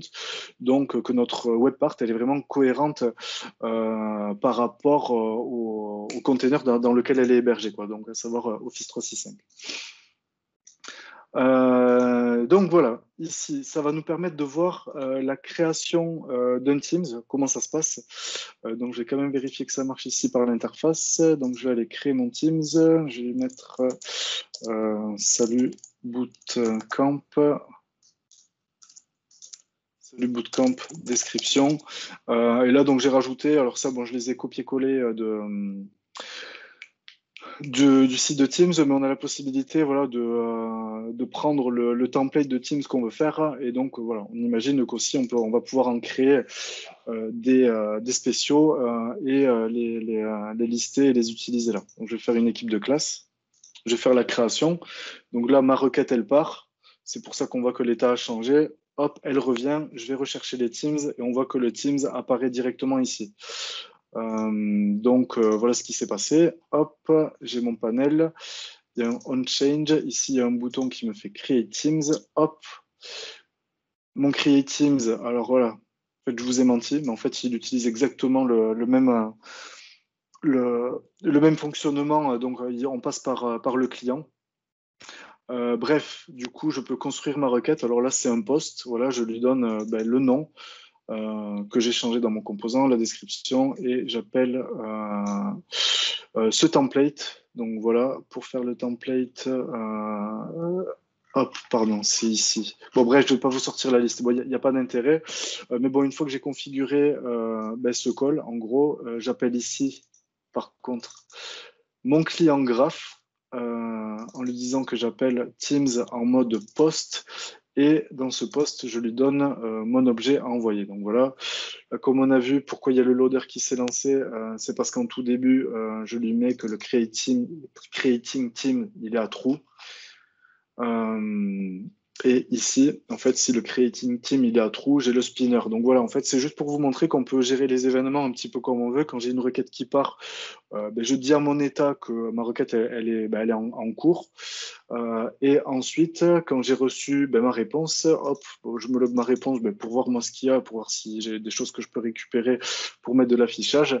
Mais sinon, voilà, je dis que le panel de création, que je vais le fermer et que mon état creating teams il est false. Donc voilà, je peux du coup alors appeler la fonction qui est sur mon parent pour dire que le Teams a bien été créé.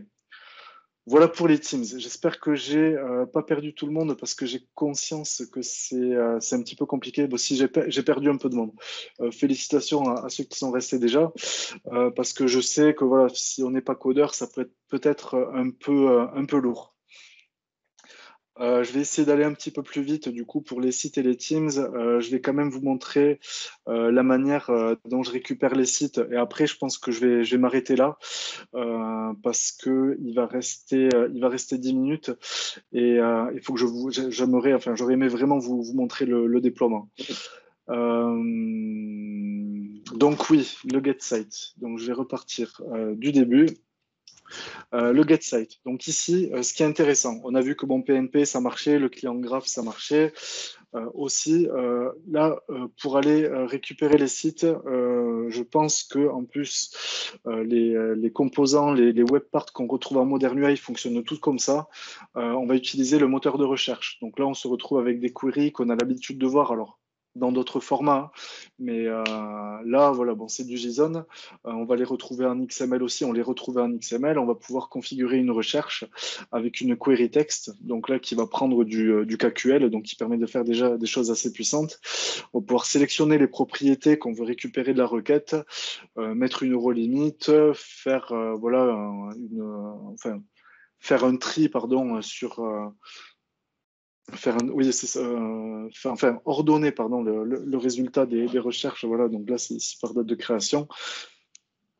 Et après, de la même façon, on va pouvoir voilà, récupérer les résultats de la recherche.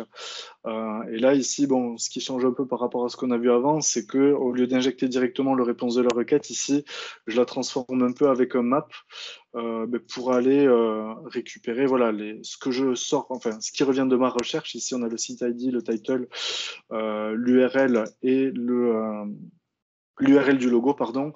Je vais le binder à des objets qui sont pour moi voilà, un petit peu plus dans le contexte JavaScript et React. Donc voilà, je fais juste la transformation au résultat de la recherche et ce qui nous donne voilà, cette liste de sites qu'on peut aller consulter directement.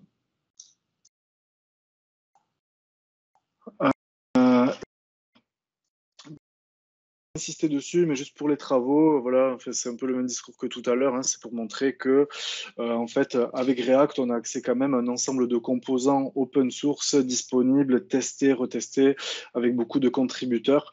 Donc, ça, voilà, ça donne beaucoup d'outils de présentation dans nos composants.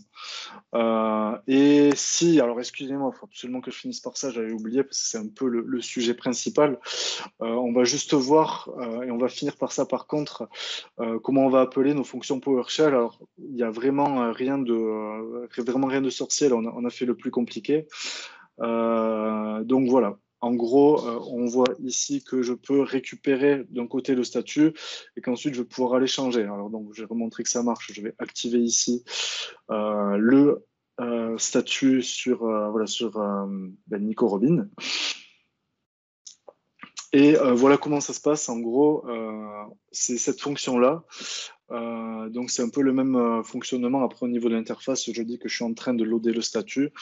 Ici, en fait, je récupère l'adresse qu'on a vue tout à l'heure dans Postman, sauf que voilà, je lui donne un argument, le user que moi j'ai récupéré dans mon contexte. Et du coup, je peux récupérer une réponse pareille. Donc, en fait, je fais exactement la même chose qu'avec Postman.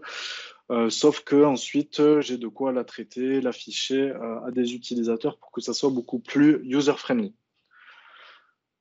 Je pense que je vais m'arrêter là pour la solution. Je vais passer rapidement au déploiement. S'il y a des questions après, on y reverra. Alors si je suis désolé, faut absolument que je vous montre ça parce que vous allez me dire, c'est bien, on utilise Graph, mais moi quand j'ai eu à utiliser Graph, il a fallu que j'enregistre une application dans Azure Active Directory en ouvrant certaines permissions. Voilà, bon, c'était plus compliqué que ça.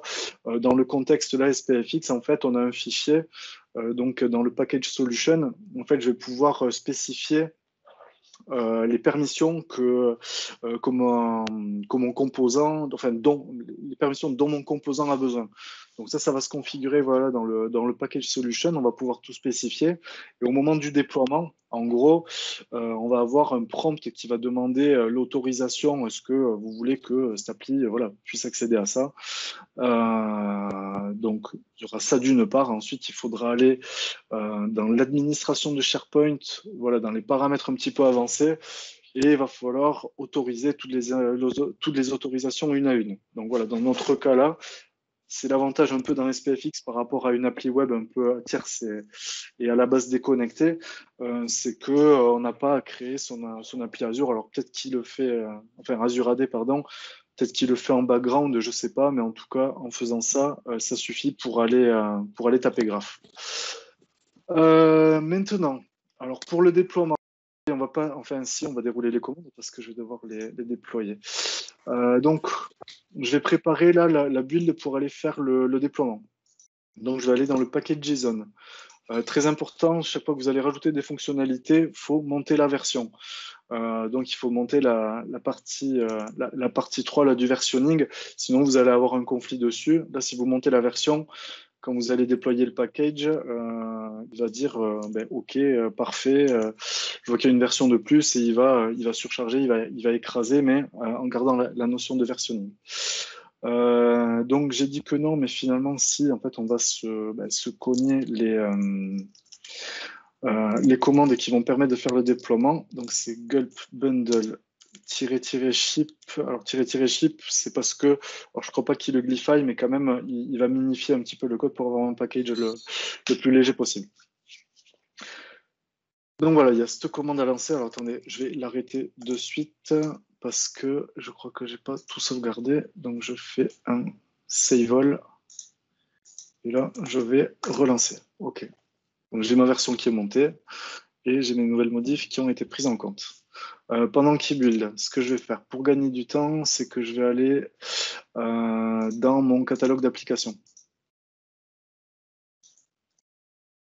Ça, le catalogue d'applications, ils le font monter hein, sur les tutos SPFX de MS. Là, ils expliquent comment monter le tenant.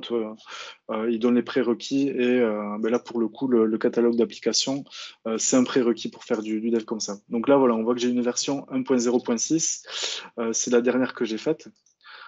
Donc là, lui, il est encore en train de builder. Donc ici, voilà, le but, c'est que moi, je déploie. Je déploie dans SharePoint. Alors, il y a juste deux paramètres. En fait, il faut autoriser le déploiement global pour que ça puisse être déployé directement sous Teams. Donc, je vous donnerai les détails si besoin, si ça vous intéresse. OK, donc là, le bundle est fait. Donc, ce qu'il faut que je fasse maintenant, c'est qu'il y a une autre commande qui va permettre de faire le package. Là, donc, en gros, on a le bundle qui est fait, on a le JavaScript qui est transpilé, le package est fait. Par contre, il y a la deuxième commande, package solution, qui va, elle, préparer le package pour qu'il soit déployable dans SharePoint. Donc, celle-là, elle est beaucoup plus rapide. Et ça va me permettre du coup d'avoir ce fichier donc, que je vais afficher dans l'Explorer. On voit qu'il est tout frais, qu'il a été fait aujourd'hui, là, 11h46. Et c'est celui-là que je vais déployer dans mon catalogue d'applications. Donc voilà, il voit qu'il existe, il me demande de le remplacer.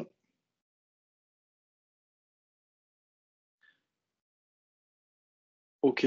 Donc là, c'est exactement ce que je vous disais tout à l'heure. On voit que il dit, ben, attention, l'application, elle va vous demander de gérer ses permissions, donc sur Graph Directory, sur les users, Readall, voilà, bon, enfin, il vous fait le listing des permissions. Et moi, je vais cocher ça, je vais permettre de le déployer sur tout pour une raison, c'est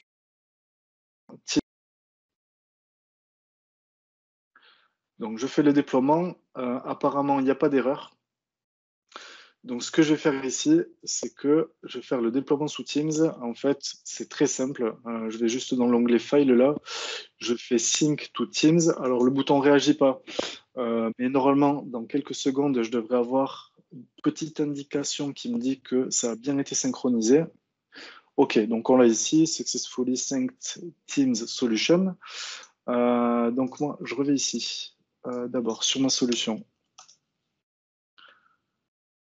J'aimerais bien m'assurer que ma dernière solution a été déployée. Ben, c'est le cas. On voit qu'il y a le formulaire alors qu'il n'y était pas tout à l'heure. Et moi, je voulais voir dans mes travaux, c'était en gros tout à l'heure, j'ai un peu réadapté en mettant un 8 à 50%. Et voilà, alors juste dernier truc sur cette appli pour info, c'est quelque chose que je peux mettre en full page si je veux. Je peux la configurer pour la mettre en full bleed aussi. Ça, c'est des options de configuration SPFX, mais si je crée une solution, une section en pleine largeur, je vois que j'ai la possibilité de choisir la webpart qu'on vient de faire. Donc en gros, tout ça pour dire que si vous voulez faire une appli métier tout caché dans SharePoint, gardez quand même le bandeau, c'est possible. Si vous voulez faire une appli métier qui va appeler d'autres endpoints qui centralisent plein d'informations, si vous voulez épurer le SharePoint, c'est complètement jouable. Maintenant, ce qu'on va faire, c'est qu'on va aller voir dans Teams comment ça se passe. Oui, je quitte. De toute façon, c'est fini dans 2 minutes. Donc, OK, moi j'ai ma liste générale ici. Bon, ben là, je voulais mettre un petit peu de suspense, mais il n'y en a pas. En gros, on voit que ici j'ai la possibilité de rajouter une application. Donc, je l'ai fait sur ma team de test, et donc j'ai la possibilité de rajouter un onglet Ce qui veut dire qu'en fait, pour mes utilisateurs graphes, s'ils ont l'habitude de rester là, ils ne veulent pas aller dans SharePoint, qu'à un certain groupe, à un certain channel, je veux leur permettre de gérer, alors soit le multi-authentification, soit une réécriture d'URL, voilà, plein de fonctions qui sont vraiment un peu poussées, qu'on trouve que dans PowerShell, enfin, pour lesquelles il n'y a que PowerShell qui puisse faire quelque chose dans Office 365. On a la possibilité de le faire ici avec un développement qui peut être mutualisé et sous SharePoint et sous Teams. OK, hop, ça c'est fait, ça c'est fait. Et bien du coup, il est 11h49 et c'est fini. Donc, si je vous donne les liens, on va pas les passer parce que je pense qu'on va passer aux questions-réponses s'il y en a. Juste voilà, je vous mets les deux liens moi qui m'ont servi au départ. Donc un qui va lister un ensemble de web parts open source et l'autre un starter kit qui permet de mettre un peu les mains sur tout. Donc merci à tous, merci aux organisateurs de l'événement. Voilà, normalement, il y a juste Postman qui doit faire sa dernière intervention. J'ai pas joué avec lui autant que j'aurais voulu le faire. Je pense que tout le monde a dû adorer tes animations très travaillées, où on a bien compris que ce que tu as travaillé, c'est surtout les animations. Ah ouais, non, mais le fond, il n'y en avait pas trop, j'étais obligé. Donc voilà. Pensez bien pour tout le monde, avant de quitter cette session, il y a un sondage sur l'événement et sur les speakers, enfin les sessions des speakers, donc n'hésitez pas à donner vos avis dedans. Le message va être posté, vous pouvez le trouver dans les différents canaux. Là, ça va être le break jusqu'à la reprise de cet après-midi, mais je pense que Gilles va être dispo pendant au moins une bonne petite dizaine de minutes pour répondre à quelques questions que vous avez. Donc n'hésitez pas, activez votre micro ou autre. Je vais couper le record pour le...